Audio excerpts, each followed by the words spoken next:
اعلانیہ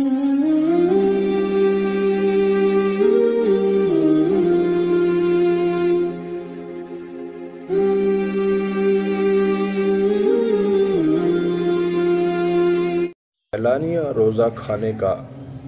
جو ہے چھوڑ دینے کا گناہ۔ بعض دفعہ ایسا ہوتا ہے کہ بعض روزہ نہیں رکھتے، ویسے ہی نہیں رکھتے، سستی کی وجہ سے نہیں رکھتے، کاہلی کی وجہ سے نہیں رکھتے، ٹھیک ہے۔ بعض دفعہ ایسا ہوتا ہے کہ جان بوجھ کے روزہ نہیں رکھتے، اور بعض دفعہ بیماری کی وجہ سے روزہ تو نہیں رکھتے لیکن اعلانیہ کھاتے پیتے ہیں۔ اگر کوئی شخص رمضان مبارک میں بلا عذر روزہ نہ رکھے یا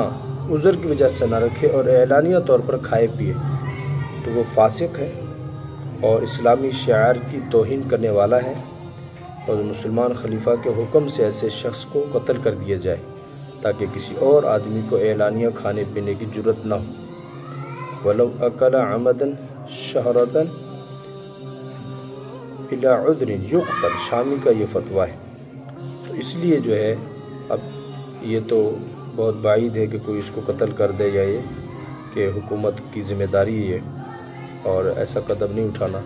لیکن ایسے بندے کے ساتھ رہنا، بیٹھنا اٹھنا، یہ گویا کہ اس کی اس میں تائید کرنے والے۔ تو ایسے لوگ جو کسی عذر کی وجہ سے روزہ نہیں رکھ پاتے یا جان بوجھ کے روزہ چھوڑا ہوا ہے اور وہ جو ہے بیٹھ کے اعلانیہ لوگوں کے سامنے کھاتے ہیں، تو یہ انتہائی درجے کی ایک گھٹیا حرکت ہے اور اس سے پرہیز کرنا چاہیے، اس سے بچنا چاہیے، اور جو ہے یہ اللہ کا حکم ہے، اس کا مذاق اور توہین نہیں کرنی چاہیے۔ اگر کسی مجبوری کی وجہ سے روزہ نہیں رکھ پا رہا